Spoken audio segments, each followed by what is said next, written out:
Radhe Radhe everyone.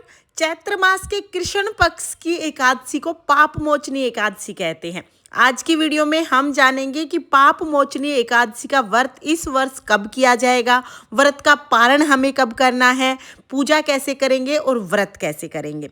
तो देखिए, पापों से मुक्ति पाने के लिए पाप मोचनी एकादशी का व्रत किया जाता है। शास्त्रों के अनुसार पाप मोचनी एकादशी का व्रत करने से ब्रह्म हत्या जैसे पाप से भी मुक्ति मिल जाती है। तो पाप मोचनी एकादशी का व्रत इस वर्ष 15 मार्च के दिन किया जाएगा। पारण समय मैं आपको बाद में बताऊंगी, पहले हम पूजा विधि जान लेते हैं। तो देखिए, 15 मार्च के दिन सुबह सुबह स्नान आदि करने के बाद सबसे पहले हम अपने लड्डू गोपाल जी को स्नान करा देंगे। उसके बाद आप चाहें तो आप अपने घर के मंदिर में भी पूजा कर सकते हैं। मंदिर को साफ करके पीले रंग का आसन बिछा के मंदिर में पूजा कर लीजिए, नहीं तो आप अलग से चौकी लगा के भी पूजा कर सकते हैं। तो मैंने यहाँ पर अलग से चौकी लगाई है, चौकी पर पीले रंग का वस्त्र बिछा लिया है, थोड़े से फूलों का आसन देकर श्री हरि विष्णु भगवान को विराजमान कर देंगे, गणेश जी को विराजमान करेंगे। और अगर आपके पास लड्डू गोपाल जी की सेवा है तो आप लड्डू गोपाल जी को भी जरूर विराजमान कर लें। इसके बाद हाथ जोड़कर हम संकल्प करेंगे, हे भगवान, आज मैं आपके निमित्त ये व्रत कर रही हूँ या कर रहा हूँ, आप मेरी पूजा को स्वीकार करें और मुझे पापों से मुक्ति प्रदान करें। इस तरह से संकल्प करने के बाद फिर जल के छींटे लगाकर भाव रूप में हम सभी को स्नान करा देंगे। फिर हमें देसी घी का दीपक जलाना है। आप देसी घी का या तिल के तेल का दीपक जला सकते हैं। चंदन से हम सभी को तिलक लगा देंगे। एकादशी के व्रत में तिल का बहुत ज्यादा महत्व है, तो तिलक के ऊपर हम तिल समर्पित करेंगे। और देखिए, क्योंकि ये पाप मोचनी एकादशी है तो थोड़े से तिल आप दिए में भी जरूर डाल देना। जितने तिल चटकेंगे उतने ही हमारे पाप कटते हैं, तो तिल हम दिए में भी जरूर डालेंगे। फिर वस्त्र के रूप में आप जनेऊ समर्पित कर सकते हैं या आप मोली का धागा समर्पित कर सकते हैं, तो हम जनेऊ के रूप में मोली चढ़ा देंगे। उसके बाद अगर आपके पास फूल हैं तो आप फूल चढ़ा दीजिएगा। फूल ना हो तो कोई बात नहीं, बगैर फूल के भी पूजा कर सकते हैं।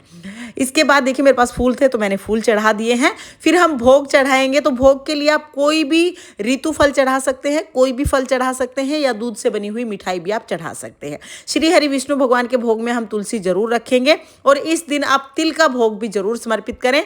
तिल का भोग समर्पित कर सकते हैं या तिल से बनी हुई मिठाई का भोग समर्पित कर सकते हैं। फिर हम जल समर्पित कर देंगे और उसके बाद हम पाप मोचनी एकादशी की व्रत कथा सुनेंगे। तो अपने हाथ में थोड़े तिल और फूल लेकर हम पाप मोचनी एकादशी की व्रत कथा सुनेंगे। व्रत कथा का वीडियो आपको चैनल पर मिल जाएगा, लिंक मैं डिस्क्रिप्शन में दे दूंगी, आप वहां से सुन लेना। यहीं पर कथा सुनाती तो वीडियो बहुत लंबा हो जाता है, इसलिए वीडियो को मैंने अलग कर दिया है। कथा सुनने के बाद फूल श्री हरि विष्णु भगवान के चरणों में समर्पित करेंगे और तिल हम थोड़े जल के लोटे में डाल देंगे, थोड़े से दिए में डाल देंगे।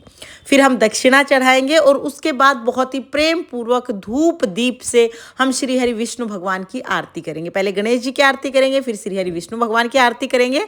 आरती करने के बाद हाथ जोड़कर पूजा में रही कमियों के लिए क्षमा याचना करेंगे और अपनी मनोकामनाओं को पूर्ण करने के लिए, अपने पापों की मुक्ति के लिए भगवान से प्रार्थना करेंगे। उसके बाद थोड़ा सा जल अपने हाथ में लेके चौकी के ऊपर से हम 2 बार वार देंगे। इस तरह से सुबह की पूजा पूर्ण हो जाएगी।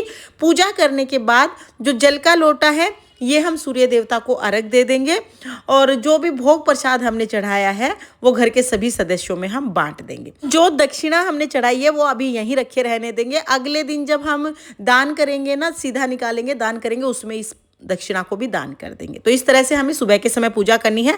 पूजा करने के बाद दिन में आप चाय पानी पी सकते हैं और शाम के समय भी हमें फलाहार ही करना है। एकादशी के व्रत में अन्न नहीं खाया जाता है, तो शाम के समय भी फलाहार करना है। पहले हम जो ये चौकी हमने लगाई है यहाँ पर दीपक जलाएंगे, उसके बाद फिर आप फलाहार कीजिएगा। शाम को भी इस चौकी पर दिया जरूर जलाना है। तो इस तरह से हम व्रत कर लेंगे। व्रत का पारण हमें अगले दिन करना है। तो देखिए, पाप मोचनी एकादशी व्रत का पारण इस वर्ष 16 मार्च सुबह 6:30 से 8:55 तक किया जाएगा।